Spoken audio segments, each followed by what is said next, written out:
All right, get cozy. Find that perfect position. Let your shoulders drop. Take a long, slow breath and let it go. This isn't your world anymore.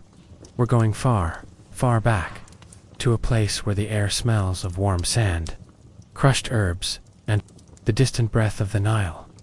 You are waking up in Thebes, around 1300 BCE, during the height of Egypt's new kingdom. The reign of Ramesses II is in full glory, though you won't meet him. You're no pharaoh. You're something more ordinary, and yet still important. You're a scribe. The first thing you notice is the silence. No buzzing street, no phones, no humming electronics. Just the muffled cooing of pigeons in the courtyard, the occasional bark of a distant dog, and the soft sigh of wind moving through reeds by the canal. Your mat is woven papyrus, surprisingly firm but familiar, laid atop a smooth clay floor. The room smells of linen and myrrh. Light filters in through a slatted wooden screen over the small window. Golden light, warm, not too harsh yet. Morning in Egypt is slow and soft, like honey melting. You stretch. The linen sheet covering you is light, almost weightless, and cool against your sun-warmed skin. The walls of your small home are plastered with lime and painted a pale, calming ochre. There's a faint draft, carrying the earthy smell of water and the sharp green scent of lotus from the canal nearby. You're not rich, but you're not poor either. You're part of Egypt's vital middle, the educated class. You can read and write, which makes you valuable. Not everyone in Egypt can do that. In fact, very few can. You sit up slowly. Your writing tools are laid out neatly on a low table across the room. Reed pens, a palette of black and red ink, and sheets of fresh papyrus. The ink smells faintly of soot and crushed berries.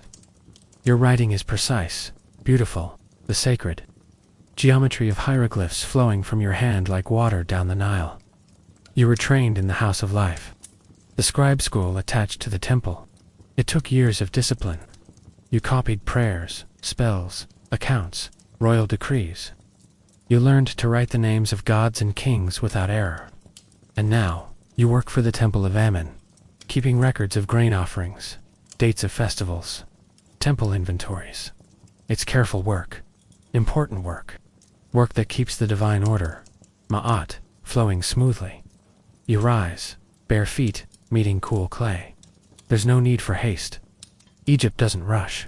The day unfolds like the petals of a blue lotus, in time, in rhythm, in harmony. Outside, the sun rises over the Nile, casting gold across the rooftops. The city stirs slowly. Traders begin unpacking their goods at the edge of the market. Baskets of dates, bundles of garlic, pottery jars of beer, and honey. You can hear laughter, conversation, a flute playing somewhere. Your house is small, but tidy. A clay oven outside, a few storage jars of emmergrain, onions, dried fish. A jug of beer sits waiting. It's thick, a bit sour, but filling. You pour a little and drink. Your breakfast is simple. Flatbread, a handful of figs, a smear of goat cheese. You chew slowly, thoughtfully. The taste is earthy, grounding. You've eaten this meal 1,000 times, and you'll eat it 1,000 more. Time here doesn't rush. It flows, like the Nile, wide, steady, eternal. You dress in a simple white linen kilt, freshly washed, still smelling faintly of natron and sun. Linen is the fabric of the gods. Even Pharaoh wears it. It rustles lightly as you move. You tie a simple sash, tuck in your writing brush. Today you're copying part of the Book of the Dead, spells for the afterlife. Carefully chosen words that guide the soul through the duat, the underworld. You pause in your doorway. The world before you glows softly under the rising sun. Palm trees sway gently in the breeze. The Nile shimmers in the distance, slow and serene. A procession of priests moves along the riverbank, their white robes luminous, incense trailing in their wake like mist. You take a breath, and another, slow, deep. The kind of breath you only get in a world before noise, before concrete, before clocks. In this ancient land, life is sacred. Every act, even the simple ones, carries meaning. The way you grind ink, the way you draw a single glyph, the way you speak the name of a god, All are part of a divine rhythm. Your neighbor is sweeping his step with a branch broom. His children play nearby with clay dolls and wooden animals. A cat slinks by, tail flicking. Cats are sacred here, beloved companions of the goddess Bastet. You step into the street, the warm clay under your feet beginning to heat with the sun. You know the path to the temple well. Past the sycamore trees, past the vendor roasting fish over open coals, past the woman singing as she kneads dough. The temple rises ahead, massive columns painted in red, blue, gold, carvings of gods and kings glowing in the light. The air smells of incense, melted resin, old stone, and secrets. You smile. Today will be quiet. Just you, your brush, and the ancient words that have lived longer than empires. As you step into the temple's shadow, cool and peaceful, your breath deepens again. Your mind slows. Time softens, and so you begin your day. Not as a warrior, or a builder, or a king, but as a scribe, a keeper of words, a servant of harmony. Sleep now, if you like. Let the warm breath of ancient Egypt carry you. Let the wind in the papyrus whisper to you. Let the rhythm of the Nile lull you. You're safe here. You're part of something old, and quiet, and eternal. And the scribe writes on. The sun is climbing now, slow and golden, spreading long shadows across the clay streets of Thebes. Your feet move steadily through the dust, warm underfoot, but not yet hot. Around you, the city is awake, in that particular way Egypt always is. Calm, but alive. Still, but never silent. You pass a boy with a basket of bread loaves on his head. He nods to you respectfully. Scribes are respected here, after all. Not warriors, not priests, but still essential. You hold the words of the gods in your hands. You keep track of offerings, dates, ceremonies. You are one of the few who can truly read the sacred symbols carved into tombs and temples. And people know that. You carry no weapon, no shield. Just your writing case, a rectangular wooden box with tiny compartments for ink cakes, 2 slender reed pens, and a smooth shard of astrakhan for quick notes. Your fingers brush over the case absently as you walk, familiar, comforting, the way a musician might touch a beloved instrument. As the temple of Amen comes into view, towering and magnificent, you take a moment to pause. Massive pylons rise before you, etched with scenes of Pharaoh offering to the gods. The walls are painted still, not faded yet. Deep ochres, blues, reds. In the morning light, the scenes seem to move. Flags whip gently in the breeze from the tops of obelisks, papyrus and lotus carved in stone. You pass under the giant stone lintel and into the shaded courtyard. It's quiet here. Cool, the air smells of incense and old cedar. The stone beneath your feet is smooth from centuries of sandals. You breathe in, then out. Slowly. Inside, there are others, priests in white linen. Novices, sweeping with bundled palm brooms. A woman lighting a small oil lamp before a statue of Hathor. No one speaks loudly. Voices are hushed. Even laughter is soft, muffled. By the thick stone walls, you make your way to the scribe's chamber, a small room off the main colonnade. The ceiling is low, but the light is good, coming in from a lattice window shaped like an ankh. Dust motes drift lazily in the beam of sunlight. You sit cross-legged at your writing mat, papyrus already laid out. Today's task is a sacred one. You are copying part of the hymn to Ra, one of the oldest prayers in Egypt. The reed pen feels light in your fingers. The ink, made from soot and gum, spreads smoothly over the papyrus. Black for most of the text. Read for the names of gods, or places of power. You begin to write, Hail to thee, O Ra, who rises in the eastern sky. Each glyph flows from your hand with practiced grace. A loop here, a falcon there, the zigzag of water, the outstretched arms of praise. Writing is meditation. Each line must be correct. Not just the meaning, but the form, the balance. Hieroglyphs are art as much as they are language. Every mistake is a disruption in the harmony. Every correction must be done with reverence. Outside, you can hear the cooing of doves, the rhythm of brooms against stone. A priest chanting softly in another chamber. Time slows. You dip your pen again. The scent of ink and papyrus rises gently. The coolness of the stone floor seeps into your legs, grounding you. Your heartbeat slows. You are not thinking about yesterday. You are not worried about tomorrow. You are only here, in this moment, in this breath, in this line of text, as it curls into the next hours, pass like water over stone. At midday, a novice brings you a small bowl of lentils, flatbread, and figs. You thank him quietly, and step outside into the temple's courtyard. The sun is high now, casting sharp shadows beneath the colonnades. You sit beneath a palm, your back to the warm stone. The figs are soft and sweet, the lentils earthy and spiced with cumin. You sip cool water from a clay cup, drawn from the temple's sacred well. It tastes faintly of minerals, clean, refreshing. As you eat, you watch the birds fly above the pylons, their wings sharp against the blue sky. A cat sleek, with golden eyes, brushes past your legs and curls into your lap without a sound. You let your fingers drift through its fur, light and rhythmic. It purrs softly, vibrating like a tiny drum of contentment. In Egypt, cats are not just animals, they're protectors. Sacred, they keep mice from the granaries, but more than that, they keep spirits away, it's said. You close your eyes for a moment, not asleep, just still, the kind of stillness that only exists in places like this, where time has no rush, where the gods are close, where the world moves in quiet cycles of sun, river, and sand. When you return to your writing mat, the light has shifted. The air inside the scribe's room is cooler. You light a small cone of incense, frankincense today, and the smoke curls upward like a prayer. You begin again, this time copying from the book of the heavenly cow, one of the more mythic texts, full of gods and transformations. In the ancient days, when Ra walked among men, your fingers move with steady grace. Each glyph is a song. You feel connected, not just to the gods, but to all the scribes who came before you. Each one of them sitting at a mat, just like this, in a room just like this, copying the same words with the same ink. Thousands of years of memory in every stroke. As the sun begins to lower outside, casting orange light across the floor, you feel a quiet joy. Not loud, not boastful, just settled. This is your place.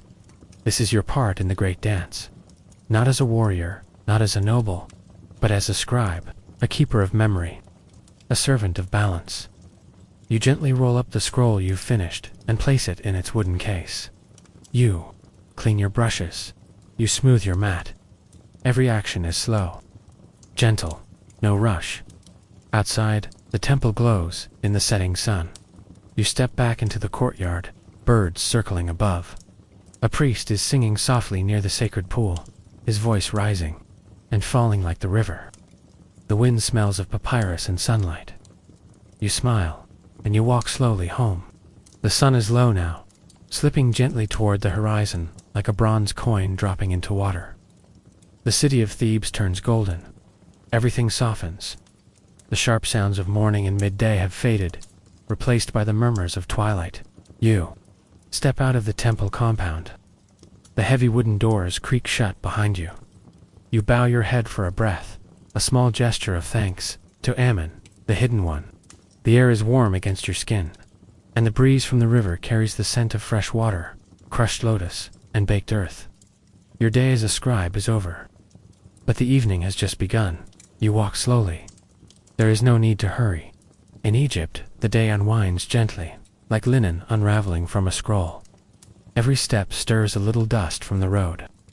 The city is glowing now. Walls of mud brick radiate the warmth they've gathered all day. Small oil lamps flicker to life in doorways. Shadows grow longer. Children laugh somewhere, chasing each other with clay toys and rag dolls. A woman calls to her husband from a rooftop garden. You pass a vendor folding up his linen awning, baskets of leftover onions and lentils tucked beneath his bench. A dog barks once, then curls up under a fig tree. You smile. This city, this world. It's not grand in the way of myth, but it's alive. And that life is slow, quiet, rooted. As you reach your home, a simple one-room dwelling with a courtyard and a palm-shaded roof, your body begins to relax in a new way. Not from sitting cross-legged in the scribe's chamber, but from returning to a place of rest. Inside, your wife has already begun preparing the evening meal. The scent of roasted garlic, lentils, and barley bread fills the air. She smiles when she sees you, her eyes lined from years of laughter and sun. A clay pot simmers gently over the small fire pit in the courtyard. The flames crackle softly, almost like they're whispering. You wash your hands at the basin by the door, the water cool, poured from a red clay jug. You let it run over your fingers. You wipe them on linen, the fabric scratchy but clean. These little rituals, they slow time. Your daughter, barely 6, runs to you and tugs your hand. She wants to show you something, a new symbol she learned. You kneel beside her as she scratches into the dirt with a stick. The glyph for Ra, the sun god. It's crooked, a little backward, but you nod seriously, proudly. You tell her it's perfect. She beams. As the sun kisses the rim of the western hills, the land of the dead, the quiet place your family gathers in the courtyard. You sit cross-legged on woven mats. The clay walls behind you are warm. The breeze is cooler now, brushing your face like the wing of Mat, goddess of balance. You eat slowly, lentils, thick and earthy. Bread, torn and dipped, a small dish. Of dates passed between hands. A little beer thick, lightly sour, cloudy with grain, but refreshing. No one rushes, no one talks too loudly. The fire crackles. A baby coos in her mother's arms. The cat from yesterday slinks along the wall, tail high. You toss her a scrap. She sniffs, takes it, and disappears. Overhead, the first stars appear, one by one. Tiny holes in the fabric of the sky. You lean back, arms behind you, eyes raised. In ancient Egypt, stars are not just lights, they're souls, eternal ones. The shining spirits of the dead who have passed safely into the Duat. You wonder which one is your grandfather, which one is your old teacher from the house of life. You wonder who you'll become when it's your time to rise. Your wife leans her head against your shoulder. Your daughter plays with her baby brother's foot. You breathe in, long and slow. Everything in this moment feels still. But the world isn't still. It's just moving in balance. You think about the Nile, just a short walk away now. You stand, brushing the dust from your kilt, and step out past. Your doorway, a lantern swings gently from a wooden pole, casting a warm yellow light. The river is near. You follow the sound, that slow hush of water brushing against reeds and stone. There it is, the Nile, wide and eternal. Even at dusk, it glows, reflecting the stars now scattered above. It looks almost like the sky flipped upside down, a second heaven, just below your feet. You sit at the riverbank. No one else is there. Just you, the soft rhythm of the water, and the soft chirp of night frogs in the marshes. You pick up a smooth stone, hold it in your hand. It's warm from the sun still. Solid, real. You think of your work, the scrolls you've written, the prayers you've copied, the names of kings etched into stone. You think of the gods, who walk invisibly through the land, sometimes hidden, sometimes revealed. You think of time, slow and circular, never lost, never wasted. This is Egypt, not just pyramids or temples or wars, but this quiet, this breath, this river that always returns. You take a deep breath in through your nose, slow and steady. The air smells of lotus and water and time. You let it out. Your body relaxes deeper now. Eyes soft, shoulders loose. The stars shimmer overhead. The Nile flows past your feet. The night has come, and you are home. The air has cooled now, not cold. Egypt rarely is, but soft, weightless. The kind of cool that kisses the skin, and then vanishes. The fire in your courtyard has burned low, just embers now. Small orange sparks dance like insects in the dark. You stare at them for a while, not thinking, not planning, just being. Your wife has gathered the bowls, rinsed them with water, and laid them upside down to dry near the basin. She hums as she works an old song, one her mother taught her and her mother before that. A song about harvest, about balance, about patience. Her voice is low and steady, like the Nile at midnight. The children are asleep, their breathing soft and shallow. Your youngest lies curled like a cat, arms tucked under his chin. The eldest sleeps closest to the wall, her feet bare and dusty, a smile still lingering on her lips from something funny earlier. You step quietly past them, carrying your mat to the roof. Your house is simple, a single floor of mud brick, thick to keep in the cool, flat-roofed, and open to the stars. A ladder made of palm wood leans against the inner wall, smooth from use. You climb it slowly, barefoot, your steps soundless. The roof is wide and empty, just you and the sky. You roll out your mat, woven reeds, a little scratchy, but familiar. It creaks faintly as you settle onto it. The clay beneath still holds the sun's warmth, and it radiates through your back, easing your spine, your shoulders. You stretch toes pointing toward the Nile, arms behind your head.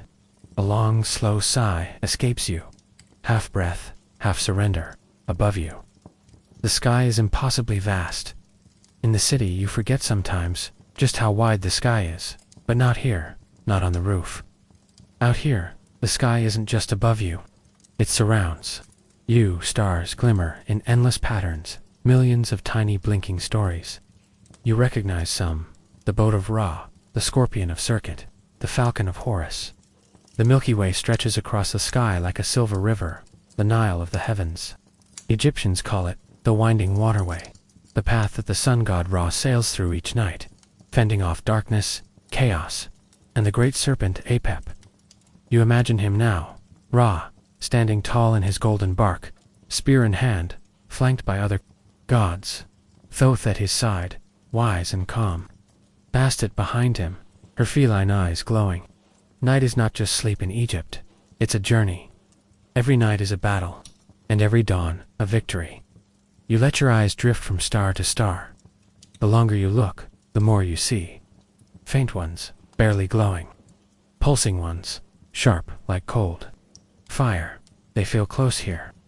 Not distant, like they do in other lands.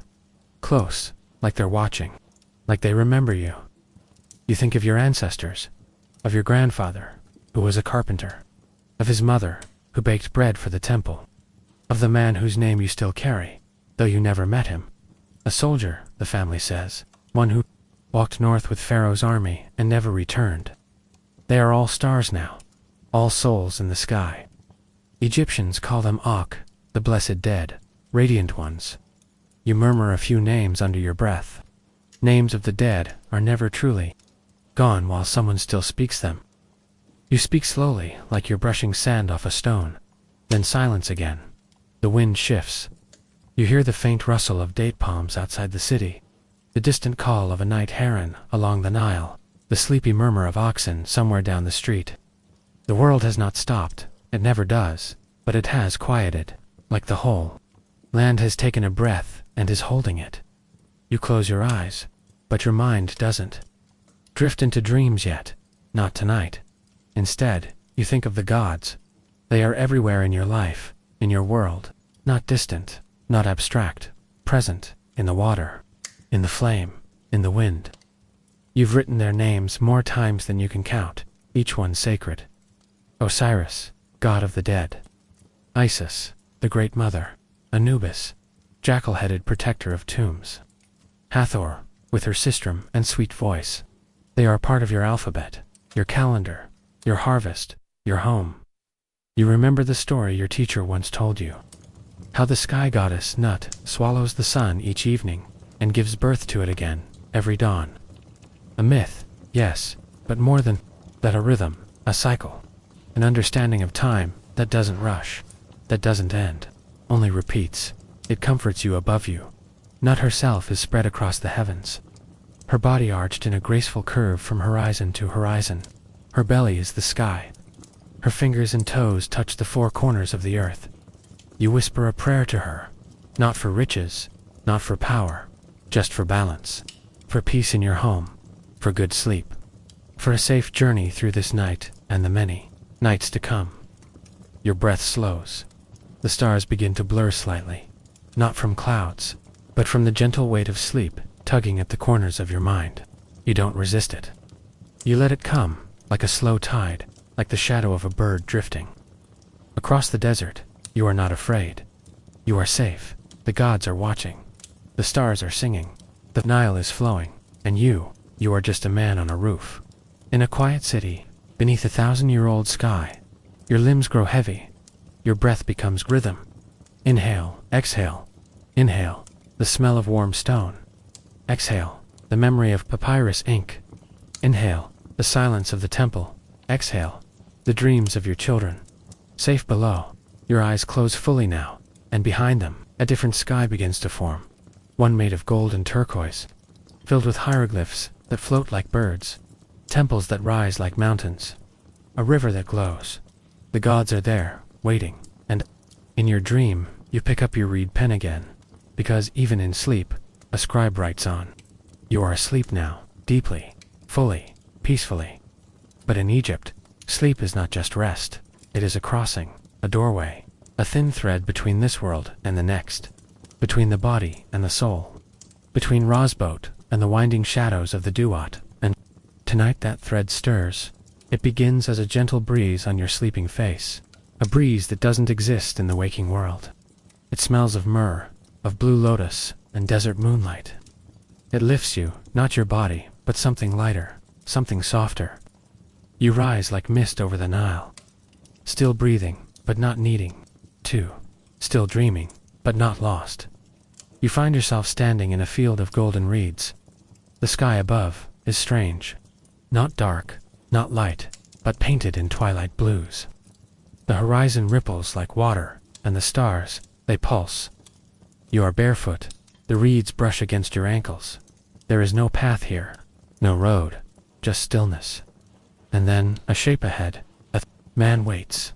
He wears a kilt of white linen, and carries a staff. His skin is the color of old bronze. His eyes are lined in kohl. But his head, it is the head of an ibis, long and curved, elegant, calm. You know him. Everyone in Egypt knows him. Thoth, god of writing, god of time, recorder of truth. He inclines his head to you, a gesture of welcome, of respect. He speaks, but not with lips. His voice is a vibration behind your ribs. Come, scribe, he says. You are walking the dream path. Come, and remember. And so you do. You follow him. The reeds part for your feet without a sound. You walk, and the sky above you begins to shift. Glyphs appear among the stars. Names you've copied, verses you've memorized. The sky has become a scroll. Thoth raises his staff, and a doorway appears, not built of stone, but of ink and silence. You pass through it, into darkness. But it is not frightening. It is not cold. It is the darkness of caves, of tombs, of deep earth, sacred, protective. The darkness of the womb. The darkness before creation. Here, a river flows. But it is not the Nile. This river glows faintly blue, lit by thousands of fireflies.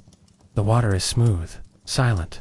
A boat waits, golden-shaped, like a crescent moon. You step into it, and it moves without oars. Thoth stands at the front, and behind you, another shape forms, tall, jackal-headed, wrapped in linen. Anubis, guardian of the dead, opener of the ways. He says nothing, he simply watches. You feel no fear. The boat floats forward. You pass scenes carved into shadow, like moving wall paintings from a tomb. A man embracing his wife in the field of reeds. A child placing lotus blossoms on her mother's tomb. A priest pouring water for the gods. Memory and myth blend. You understand that this is not the end, but a reflection, a preparation. You pass through the 12 hours of night, each marked by a glowing gate, each guarded by a different form. Serpents with 7 heads, falcons with flaming eyes, lions made of stars. But none stop you. You are with Thoth, are with Anubis. You are walking with truth. And then, at last, the boat stops. Before you rises a hall, vast and endless, with columns made of turquoise and lapis. The floor is alabaster. The roof is painted like the sky. This is the Hall of Mat, the Hall of Judgment. Your heart does not race. You are not a sinner. You are a scribe, a servant of truth. A woman steps forward, serene, with a feather in her hair. Mat herself, goddess of balance. She does not ask questions. She only gestures to the scales. You reach into your chest, but it does not hurt. You place your heart on one side of the scale, and on the other, Matt places her feather, the feather of truth. The scale balances. Not perfectly, but well enough. Anubis nods, and then a laugh. Deep, warm, coming from a great throne at the end of the hall. It is Osiris, god of the dead, king of the west. Green-skinned, wrapped in royal linen, crowned with white and red. He looks at you. Walk in peace, he says. You have remembered your name, and with that, the walls of the hall begin to melt, not crumble, not fall, just fade, like mist under morning sun. You are rising again. The river is below you. The boat is gone. The gods watch you, not with eyes, but with understanding. Thoth bows his head one last time. Anubis fades into shadow. Matt drifts into wind. Osiris becomes a single green star. You rise, and slowly, gently, you return. You are in your bed again. On your rooftop, the mat beneath you, the stars above. You are still asleep, but you are coming back. You shift slightly. Your body remembers the roof, the warmth of clay, the breath of the Nile. The dream lingers not sharply, not loudly, but like the scent of incense. You remember the boat, the judgment, the balance, and somehow it comforts you, because in this world, or the next, you are not lost. You are known, you are seen, you are written. The stars blink slowly above you, and your breath deepens again. You are still sleeping, and you will sleep for many hours yet, because this night, like the Nile, flows gently on. The night retreats slowly, like a tide drawn back into the sea, somewhere beyond the eastern horizon. The god Ra stirs in his golden boat, ready to rise once again. The stars blink faintly in the early blue of dawn, then vanish, one by one, as Nut, the sky goddess, births the sun anew, and as the first pale light touches the edge of your rooftop, you stir a long, easy breath in, a slower breath out. The roof is warm beneath your back, and for a moment, you don't move at all. You simply lie there, eyes closed, sensing the shift from dream to waking, from darkness to light. The air is still cool, but lighter now, filled with the promise of day. A single bird chirps from a palm tree nearby. Then another answers. Morning has come. You open your eyes slowly. The sky is blushing, soft pinks and faint gold, layered like the folds of a linen shawl. You sit up, stretching your arms wide, joints popping gently. Your breath comes deeper now, grounded, steady. The dream from the night before still clings softly to your mind, not sharp like a memory, but hovering like mist. You remember the boat, the river of stars, the face of Thoth, the feather of Matt. You smile, then you stand. Down below, your family is beginning to stir. You hear the soft clink of clay bowls being moved, your wife's quiet footsteps, your daughter whispering to the baby to hush, a gentle rhythm of life. You climb down the ladder into the courtyard, barefoot, your linen robe rustling faintly. The earth is warm under your toes. The scent of ash, bread, and sun-warmed brick fills the air. You wash your face at the basin, the water cool, waking. You pour a little over your neck, your arms, not a bath, but enough. Enough to begin the day clean. Your wife hands you a small round loaf of bread, still warm from the small clay oven. Flat, dense, lightly scorched. You bite into it. It tastes of grain, of fire, of morning. You chew slowly, thoughtfully then. You reach for your writing kit. Not for temple work today. Today is for errands, for parchment, for pigments and market offerings. You sling the small wooden case over your shoulder. It creaks softly. Wait, familiar. Your daughter asks if she can come. You nod. Her sandals flap gently on the dust as she follows you, together. You step out into the waking streets of Thebes. The morning is golden now. Shadows stretch long across the dusty alleys, and the sun glows softly against the whitewashed walls of homes and workshops. Smoke curls lazily from rooftop ovens. The air smells of cumin, fresh onions, and the sweet heat of pressed dates. People nod to you as you pass. You are not noble, but you are respected. A scribe, a servant of knowledge, a name remembered. Children chase each other with carved reed toys. A boy kicks a ball made of tightly wound papyrus. A girl holds a cat like a doll, and the cat, miraculously, allows it. A woman sweeps her doorway with a palm frond broom, and a man haggles gently with a seller over the price of goose feathers.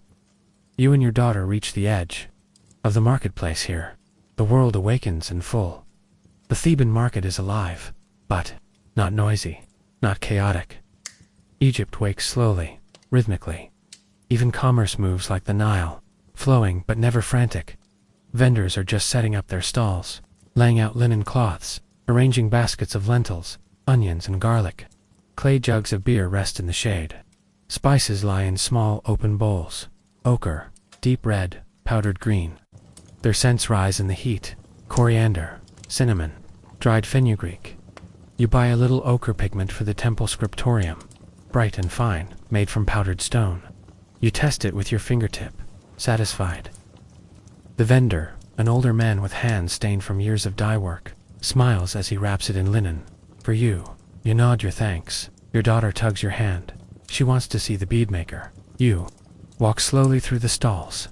There are traders from Nubia, their robes wrapped high, selling ivory combs and ostrich feathers. A woman from the Delta sells honey in clay pots, bees buzzing lazily around her stall. Another offers lotus oil in tiny glass vials, blue and green like the Nile itself. The beadmaker's stall is bright with color. Strings of faïences, blues like sky, greens like spring. Tiny scarabs, carved from turquoise, lapis, and glazed clay. Your daughter eyes one carefully, a little blue fish, smooth and smiling. You trade a copper weight for it. She holds it like a treasure. The morning warms. Slowly you pause, in a shaded corner, to share a cup of date beer. Thick, cold, and slightly sweet. Your daughter eats a honey cake, her fingers sticky. The city hums around you, soft and low, like a hymn. There's laughter nearby, someone singing softly. The creak of a cart's wooden wheels, and above it all, the sky is wide and clear, the kind of blue you only find in Egypt. You begin the walk home, not hurried. No one in Egypt hurries unless they must. Life flows. Life balances. Your daughter skips beside you, humming the tune your wife sang last night. The Nile glints in the distance. You pass a man shaping bricks in a mold, a woman grinding barley, a boy reciting something under his breath. Practicing for school. The world is awake now, but still gentle, still slow, still ancient at home. Your wife greets you with a nod and a faint smile. The house smells of warm oil and clay. You pass her the pigment. She unwraps it and inspects it with approval. She knows how particular the priests are about color. Your daughter shows her the bead. Your wife laughs, tousles her hair. You place your writing kit beside your mat. The afternoon sun filters through the doorway. It strikes the floor in long gold lines. You stretch your legs out. The cat lies in the corner, tail flicking lazily. You can already smell the midday meal, simmering lentils again, but rich this time. Spiced, you lean your head back against the wall, eyes half closed. The dream is behind you, the day is ahead, and the moment this one is calm and full and enough. The sun has reached its highest point now. Overhead, Ra rides in his great solar bark, the sky a sheet of pure gold. The light pours over the city like warm water, soaking into walls, courtyards, bricks, bones. The world shimmers faintly. Even the Nile, wide and dark, gleams like polished obsidian beneath the sun's unblinking eye. It is midday in ancient Thebes, and that means it is time for rest. Your home is quiet now. Cool, shaded, still. The clay walls have absorbed the morning's sun, and now radiate a gentle warmth, like a low fire wrapped in stone. The air is dry, heavy, hushed. Even the breeze from the Nile has stilled, as if Egypt herself is holding her breath. Your family has gathered inside the central room, where the shadows lie thickest. The cat curls in a basket, its tail twitching, only once before it surrenders to sleep. Your wife lies stretched along a reed mat, one arm under her head, her eyes half closed. Your daughter hums quietly to her little brother, fanning him gently with a folded palm leaf. Even she is quieter. than usual, her playfulness softened by the weight of heat. You sit cross-legged by the doorway, your back against the wall, eyes blinking slowly. The sun spills just past your feet, warm but not burning. You rest one hand in that warmth, fingers outstretched, the other hand cradling a clay cup of barley water, cool and simple. Earth and grain, you drink slowly. Each sip feels grounding. There is a rhythm to Egyptian life, but not the fast pulse of modern cities, not the ticking of mechanical clocks. It is a slower rhythm, deeper, like a drumbeat. Far below the surface of the earth, it tells you when to wake, when to work, when to rest. And this hour, the hottest hour, is sacred in its stillness. It is not wasted, it is honored, because even the gods pause at midday. You close your eyes, and you listen to the absence of sound. No hammering from the carpenter's shop, no shouting from the market, no chanting from the temple. Even the animals rest. The only thing you hear is the slow ticking of life, the distant flap of a bird's wings, the soft hush of your wife's breath, the occasional creak of the wooden beam above your head, expanding in the sun. You remember something an elder once told you, an old priest, who had lived through more floods and harvests than most could count. He said that in silence, the gods draw closest. That Mat, the balance of the world, was never loud. She arrived in the quiet, in the still, and here, in this stillness, your mind begins to wander, not far, not wildly, just gently. You think of your scrolls, stacked neatly on the low shelf by the wall, inked with prayers and laws, trade records and stories. You think of the last one you copied, a hymn to Aten, the sun disk, radiant and round. The words rise in your mind. You shine upon the face of the earth. You bring the day from darkness.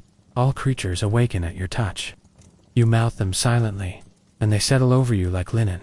Familiar, ancient. You think of your parents, both gone now. Of the day your father taught you to hold a reed pen.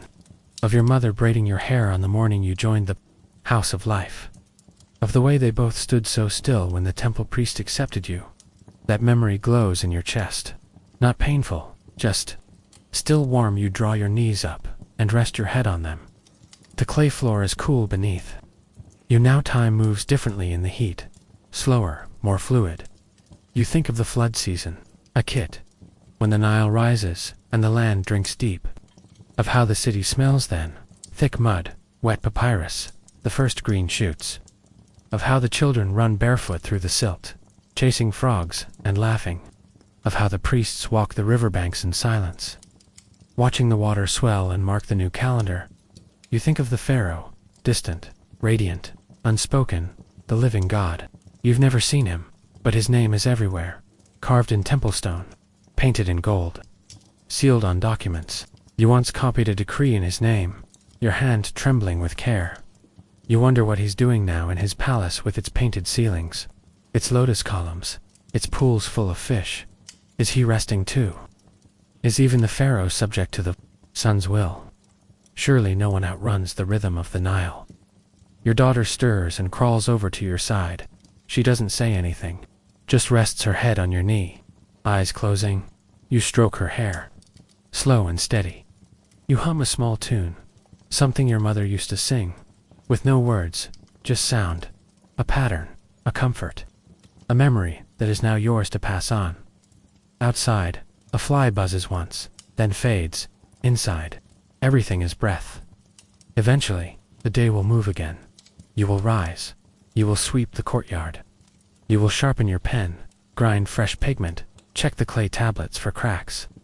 You may write a letter for a neighbor, help tally the grain, offering for the temple. Listen to a petition from a merchant who needs a name recorded. But not yet. Not now. Now is the hour of stillness, of shadow, of reflection. You shift slightly on the mat, lying back, one hand over your heart. The world does not ask anything of you. Right now, it simply holds you. And overhead, though your eyes are closed, you can still feel the presence of Ra. Drifting slowly across the sky, his bark golden, his gaze steady. You are here, safe, rooted, balanced. You inhale, the breath deep and smooth. Filling your chest, you exhale, long and soft, emptying it again. The day continues, but for now, For this sacred quiet hour, you rest, and the rest is enough. The sun begins to fall. Slowly, deliberately, like a golden priest descending temple steps, Ra nears the western horizon. His rays no longer beat down with strength. They stretch, soften, mellow. The light is turning honeyed, long and low. The shadow of your home stretches across the courtyard, and you begin to rise. Not quickly, not sharply. You stretch your limbs slowly. First your arms, then your back, then your legs, each movement deliberate. Like the unfolding of a papyrus scroll, the clay beneath your feet has cooled. The air is touched by a hush, that gentle pause before dusk. This is the hour of offerings, the hour of return inside. Your wife is preparing lentils again, but this time with coriander and garlic. A few dried figs rest in a bowl. She hums as she stirs. Your daughter cradles the cat and fans the baby, while your son stacks date pits in careful rows. Simple, sacred, steady. You step out of the courtyard, sandals whispering on dust, scroll case tucked beneath one arm, and in your free hand a small clay jar. Nothing grand. Just a little oil, pressed from sesame and mixed with myrrh. An offering not for the temple, but for the neighborhood. Shrine, you walk quietly through the streets of Thebes.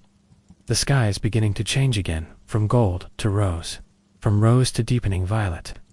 The rooftops glow in the last kiss of sunlight. Children play slower now. Merchants begin to roll up their mats. A woman gathers herbs from her doorway garden, and two old men lean against a wall, sharing silence. You nod to them. They nod back. The shrine is small, no guards, no columns, no gate. Just a modest niche in the wall of a sun-dried brick courtyard, shaded by a tamarisk tree. An ancient carving sits inside, worn but dignified, a seated figure, face mostly smoothed by time. Matte, some say, others. Hathor no one knows for sure, but all agree, she listens, and she receives. You kneel gently before her. No crowd, no priest, just you and the fading light. You place your jar of oil beside the statue. You touch your forehead to the warm brick, once, slowly, and then sit back on your heels. And you speak, not aloud, but in your mind. You thank the gods for the stillness, for the breath, for the work of your hands, for your family's laughter, for another evening to see the sky change colors. You whisper the names of those who have gone before your mother, your father, the uncle who taught you to sharpen your first reed pen, the neighbor who once gave you figs on a hungry day. Each name is like a pebble dropped gently into water, not gone, only rippling out. You rest there for a while, still present. The bricks are warm beneath. A small breeze stirs the leaves above. A bird sings its last call of the day, and far in the west, Ra's bark kisses the horizon and slips below, beginning his nightly journey through the underworld, where he will battle Apophis, the great serpent, and rise again, triumphant, come morning. But that is not now. That is later now. The sky, darkens, deepens, a single star appears. Then another. You stand slowly. Your knees creak softly. You place your hand to your heart, then your lips, then your forehead, a quiet gesture of respect, the kind that needs no audience. You turn. Home. The streets are quiet now. Lanterns flicker to life. Little flames in clay bowls. Orange glows behind linen curtains. A boy runs past you, chasing a goat, both of them laughing. A woman calls for her child from a rooftop. The scent of cooking fills the air, onions, cumin, roasting grain. Someone is pounding wheat into flour. Someone is singing near a doorway. Not for performance, just because the night deserves a song. You reach your home. The doorway is lit by a simple oil lamp inside. Your family gathers. You eat together. You speak little, not because there is nothing to say, but because the day has already said so much. There is peace in chewing, in passing bread, in pouring water, in sitting close. Your wife asks about the shrine. You nod, smile. Your daughter shows you the scarab bead again. She's worn it on a cord now, around her wrist. Your son falls asleep. In his bowl of lentils, you carry him to the mat.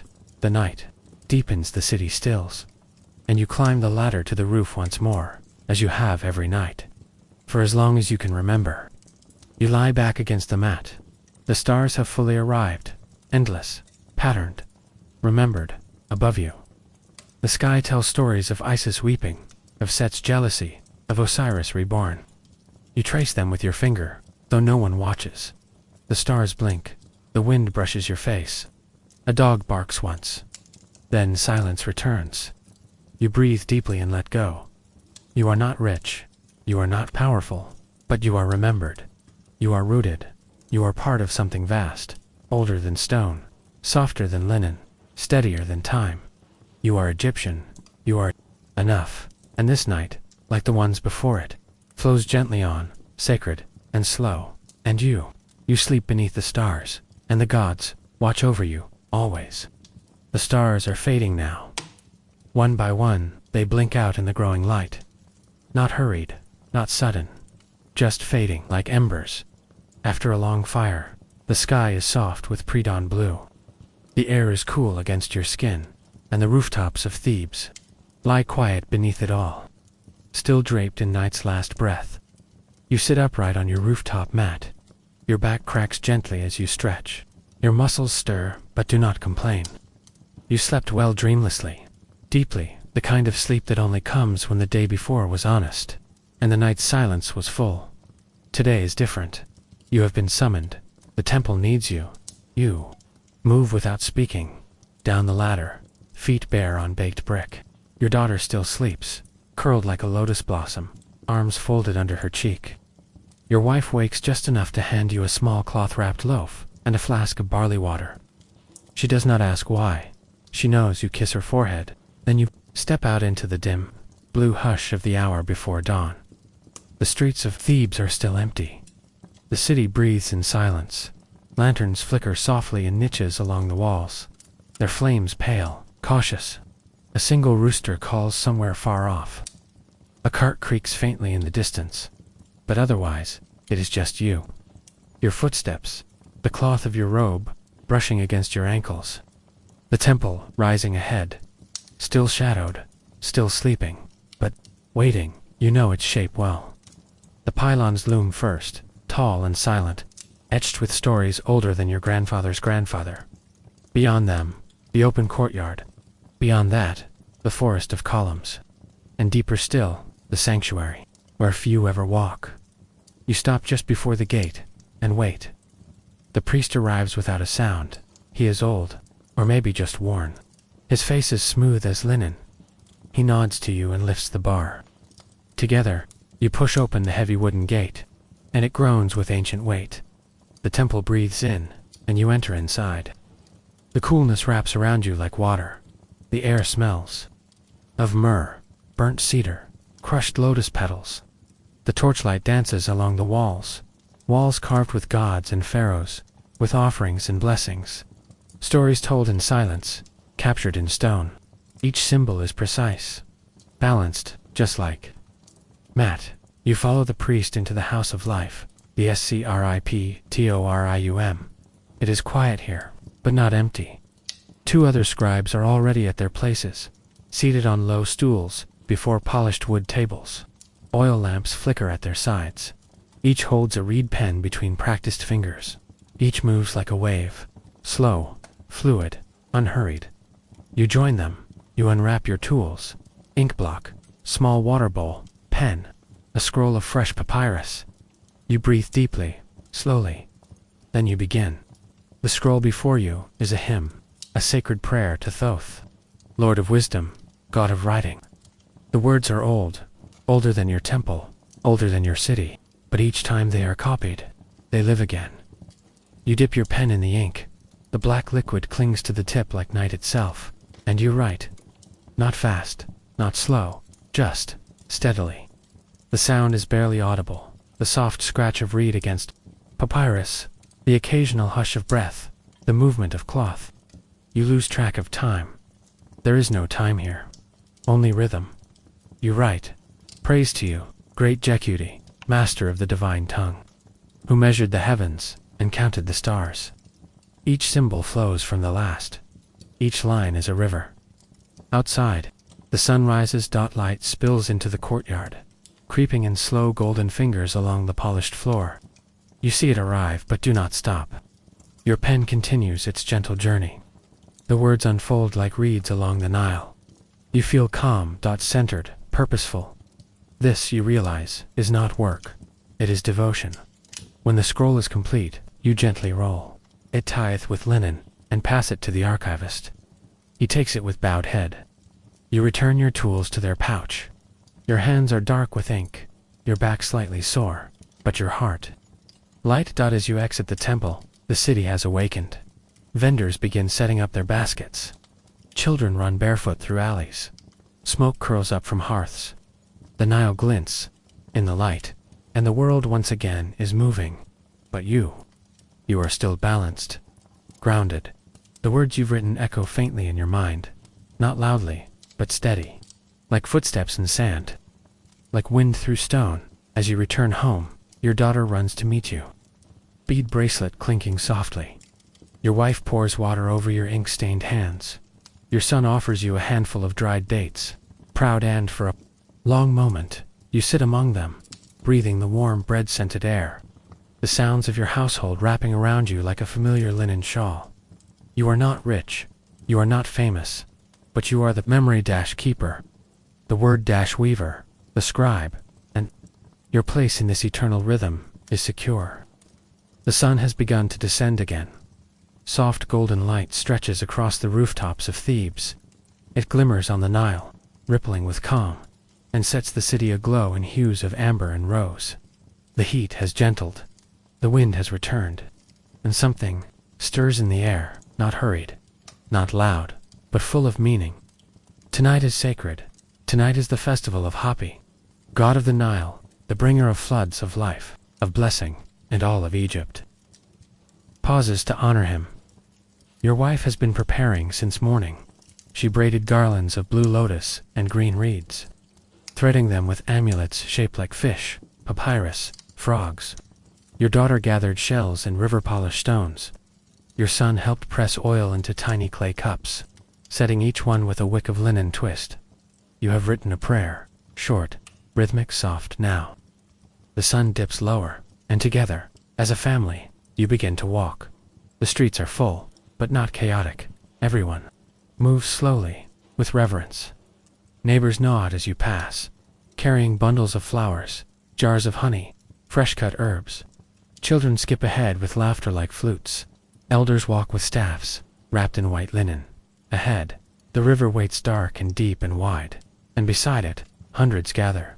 You find your place near the edge, not too close, just enough to see. Lanterns line the bank, small bowls of flame, gently swaying in the breeze. Boats drift silently by, draped in linen and blossoms, each one bearing its own small shrine to Hapi, shaped in blue-glazed clay, with full bellies and water jugs held high. A priest chants nearby, "O Hapi, who comes with joy, who nourishes fields with your flood, who brings life where there was none." The words carry over the water, soft as mist. You lower your head, and you listen. Your wife places her garland in the river. Watching it float, your daughter releases a lantern, and it bobs gently. Carried by the slow current, your son clutches your hand for just a moment, before running ahead with other boys to watch the festival boats. You unroll your prayer scroll. Written just this morning, you do not read it aloud. You simply hold it, and then gently, you let it go. The papyrus drifts, curled like a sleeping fish, and the Nile receives it, without question, without rush, as it always has. The sky deepens to indigo. Stars begin to bloom above. Torches are lit along the far shore. And then, as if all of Egypt breathes together, silence falls. Not the silence of emptiness, but the silence of presence, of gratitude, of awe. The Nile reflects the stars. Now it is hard to tell where the sky ends and the water begins. You sit, you watch, and you let the hush settle inside you. Later, you will walk home. The street's quieter now, the air cooler. You'll climb once more to your rooftop. You'll lie back on your mat. The cat will curl near your side. Your family will settle in around you, the same way the city settles in tonight. softly, rhythmically, surely, and as your eyes close, you will remember the river, the flowers, the lanterns, the sky. This is your Egypt, not just the temples or kings, not just the scrolls or statues, but this rhythm, this softness, this life. It flows through you like water, and tonight, it carries you gently into sleep.